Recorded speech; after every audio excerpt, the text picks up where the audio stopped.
So the file 1G contains Kerbalik B project.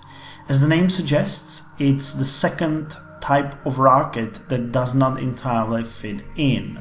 However, it's a necessary step before we can launch Kerbalik VI, and I will explain why during the design sequence.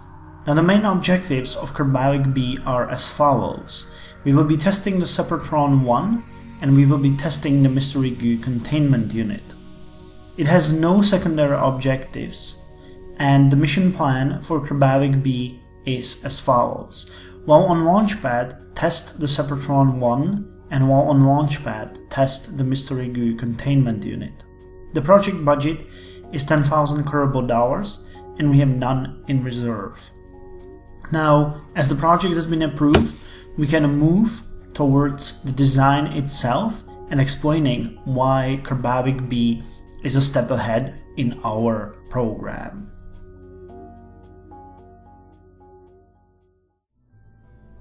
So Kerbalik B will use the same design as Kerbalik A.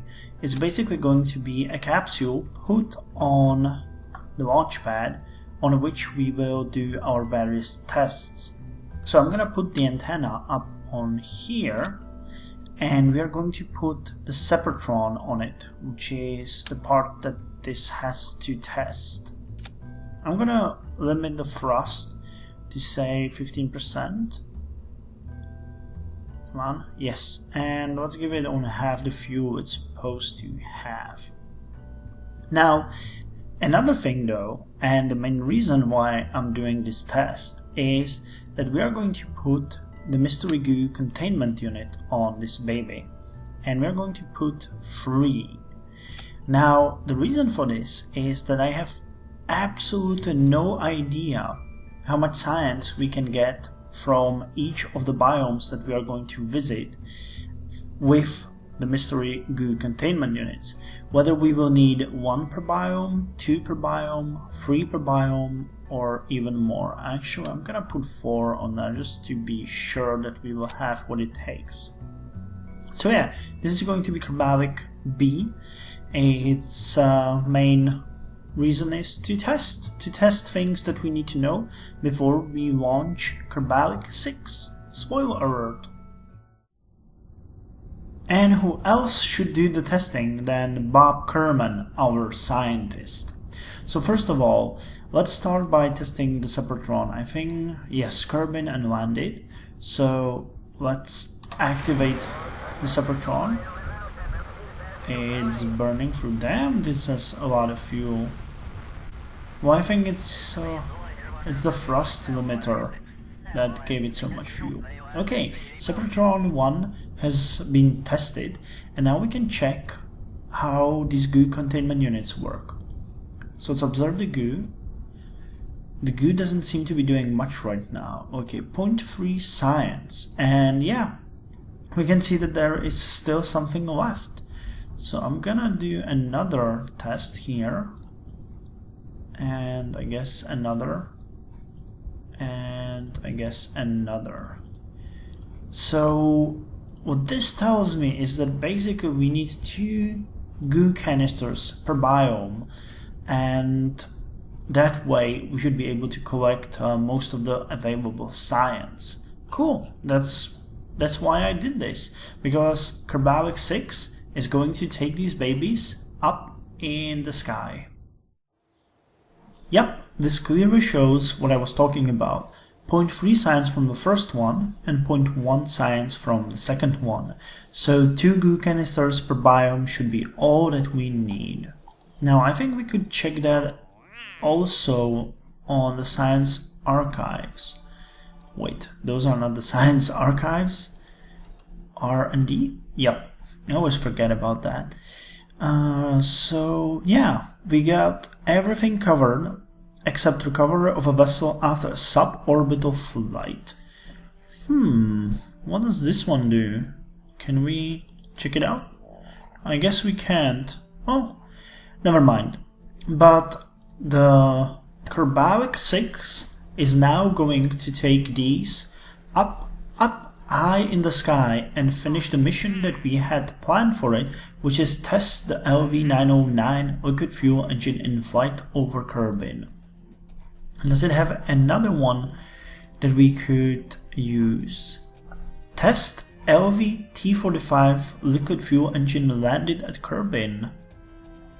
Oh wow, that is cool! I want this one, because what this one should give us is the second engine. That is perfect. So this brings us to file 1H, which contains Kerbalik VI project. The main objectives of Kerbalik VI will be reaching 72,000 meters and research using the Mystery Goo Containment Units. The secondary objectives of Kerbalik VI contains maximum savings, testing the LV-909 liquid fuel engine, and testing the LV-T45 liquid fuel engine. The mission plan for Kerbalik VI is: we will launch the vessel by testing the LV-T45 engines, which will work as the primary propulsion for the rocket. When we reach the desired altitude, we will test the LV-909 engine. After that, we will start taking the reports from the Mystery Goo Containment Units for flight over Kerbin and for upper atmosphere. Once we reach the 72,000 meters, we will take reports for space near Kerbin. Each of these tests will be performed by 2 Mystery Goo Containment Units. When we reach the 72,000 meters, we will start a controlled freefall using the Mystery Goo Containment Units for reports for flying over Kerbin waters. Now this might require a bit of course change, but that will be handled during the ascent. Once we reach under 2,500 meters, we will start our controlled descent and finally get the Mystery Goo Containment Unit's report for water. I hope this will work. It's going to be a bit tricky, but I remain hopeful. The project budget is 10,000 Kerbal dollars and the reserve is 5,000 Kerbal dollars. We actually had to put more money into this project because only the goo canisters are very expensive and will take quite a lot of money. So 10,000 wouldn't be enough, not to mention that we will need at least 3 engines for this to work. So the project is approved and we can now move towards the design.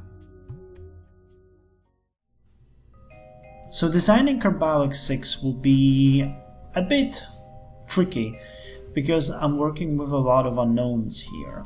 We will start as always by choosing our own command pod. And now what?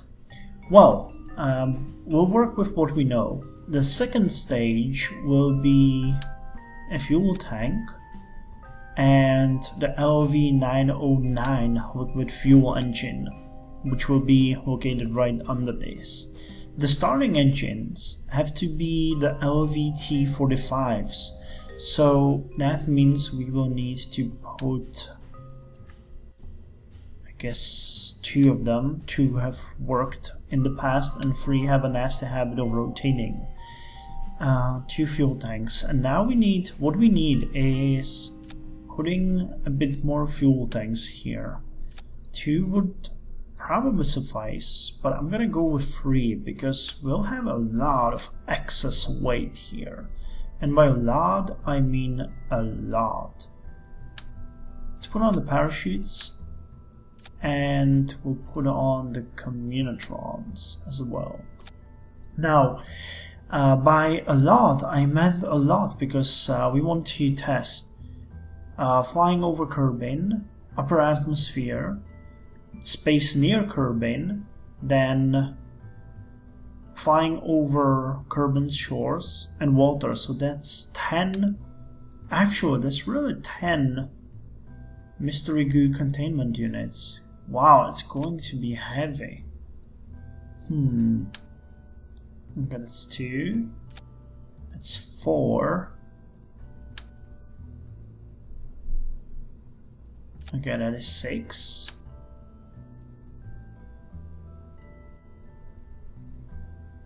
That is 8. And I think that's all that we can stick in there, because we're at, yeah, we're nearly at 15. I don't think we can do this. Additional to...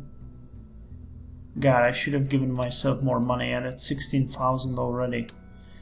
And how much should these weigh? Each has a mass of 0.15. Yeah, I really think this is enough. I don't want to overcomplicate this. We're going to get a lot of drag as it is. So let's not be that bold and go with just Kerbalik 6. We can do additional tests later on, but this alone should bring us a lot of science. And by a lot, I mean a lot of science. So are these? Yes, these are LVT-45s, and this is the LV-909. Cool, so we can launch this. So here we are on the launch pad with what seems to be the worst rocket in the history of all rockets, which reminds me that I completely forgot to set the stages. I guess that's a common problem between people, but still it makes me all embarrassed and stuff.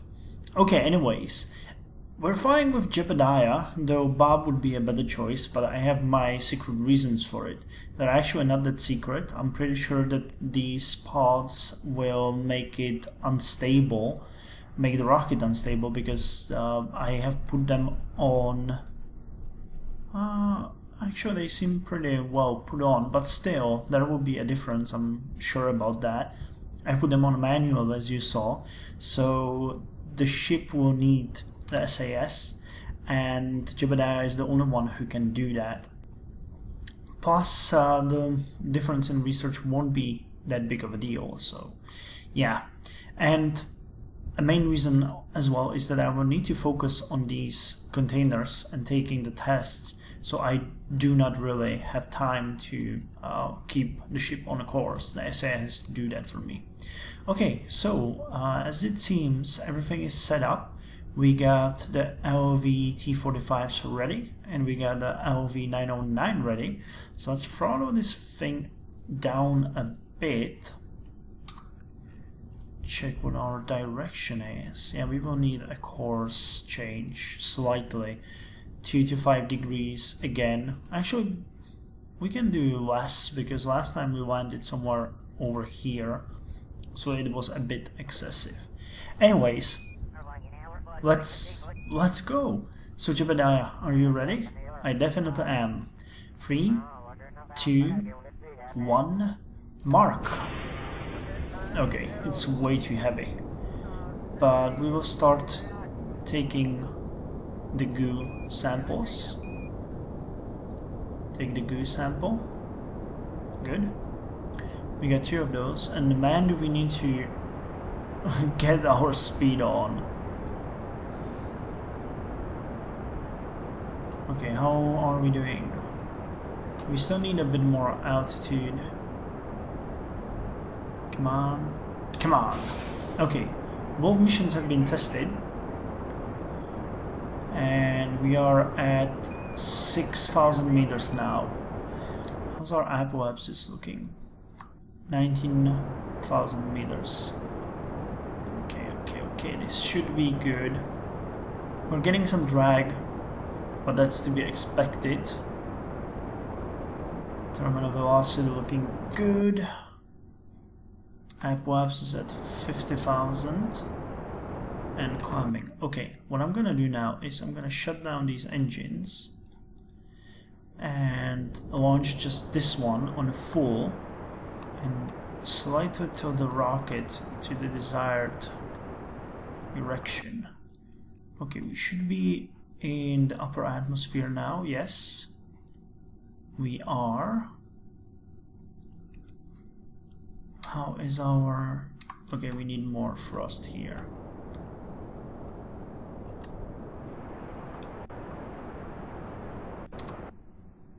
Okay, we are 68, 69. Come on, baby. Give me what I want, what I desire. Okay, 72. Got it. And we should be falling well into the desired place now. Okay, tests have been fulfilled. We are slowly climbing. We got 4 of the goo canisters tested, and soon it will be time for 2 more. And then I guess we'll have 1 falling over the Kerbals shores and 1 for being in the water. Okay, 73.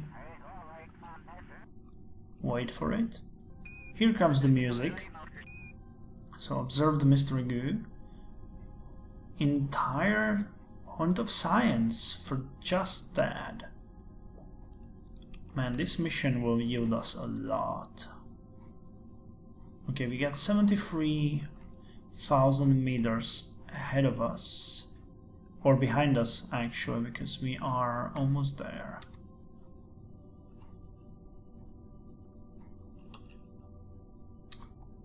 Okay, we just passed the apoapsis and are going to head down. There are the islands. There is KSP. Can we get a crew report here? Nope. We already took it. So now comes the tricky part. We will actually have to freefall. I'm gonna reactivate these engines,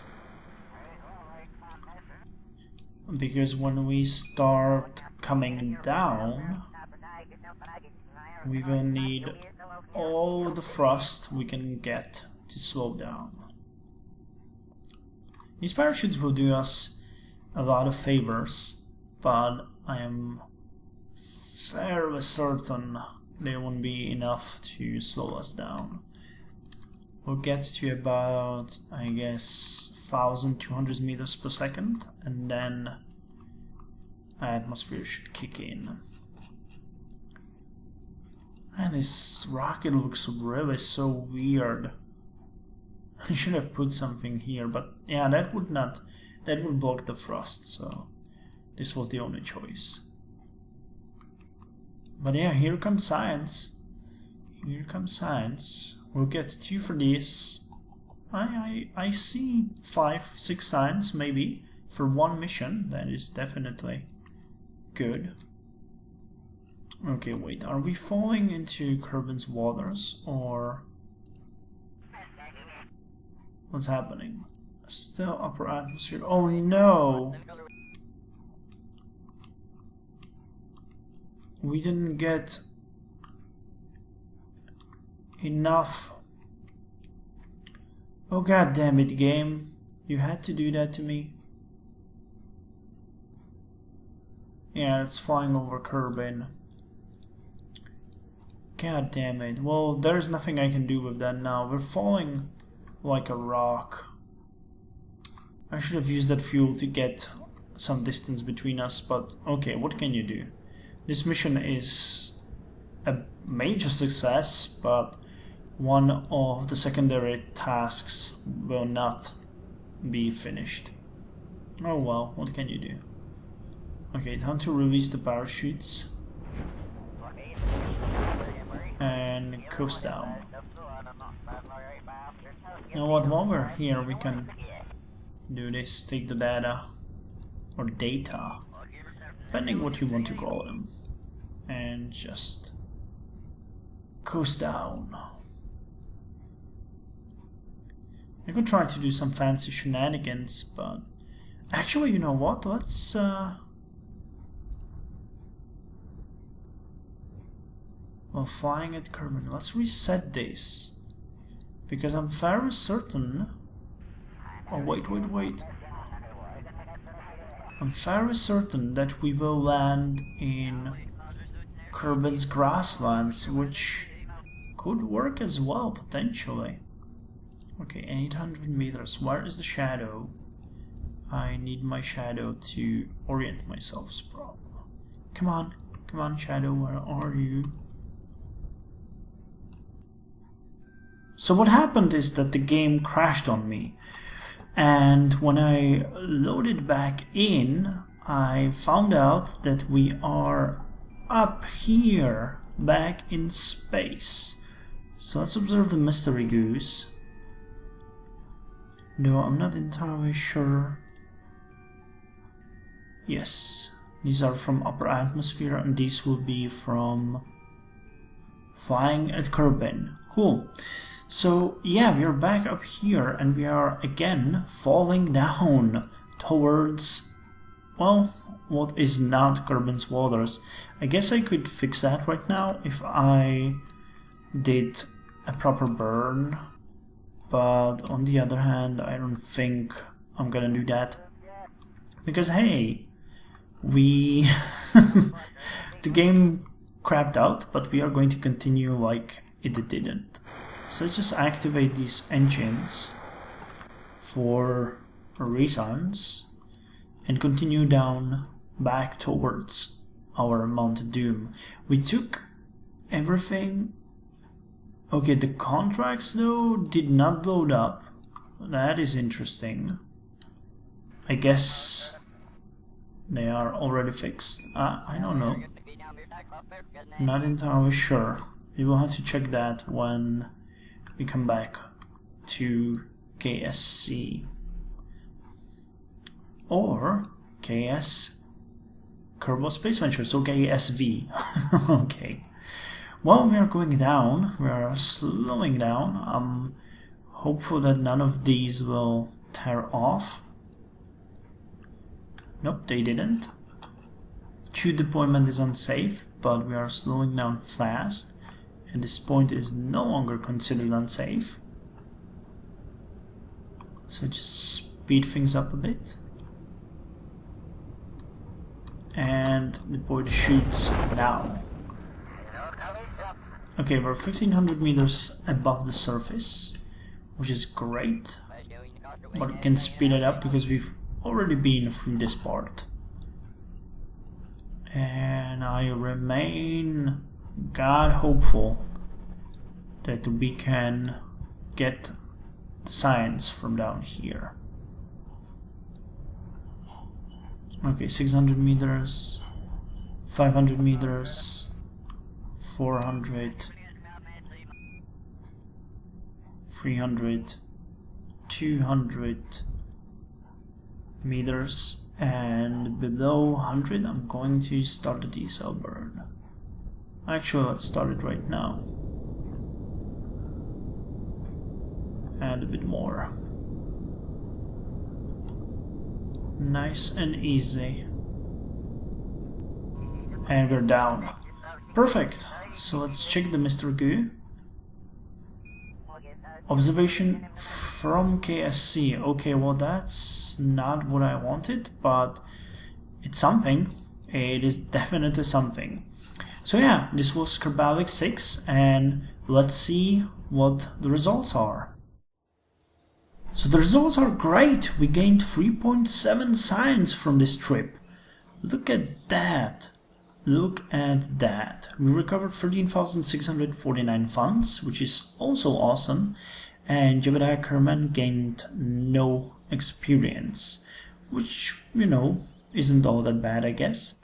Now let's check, did we finish these missions? Yes, we did. We did. So we gained some science and we gained 2... Okay, so this one was science and this one was 2 prestige. Got it. And what is available now? We can test Mark II radio mount parachute in flight over Kerbin. And radio decoupler landed in Kerbin. Okay, this one will give us science. And this one will give us prestige. Quite high altitude. But I guess these two could be done easily. I remain hopeful these two could be done easily. Mark 16 parachute in flight over Kerbin. Oh my god, this one. Mark 16, is that a different one? No, it's the same one. In flight over Kerbin. You know what? We're gonna get this one for the science, and we are going to test the radio mount parachute because I like that one. So Kerbalik VII will be a sort of weird active mission kind of rocket, but I think that if we do this correctly, we could land it in Kerbin's waters, finally.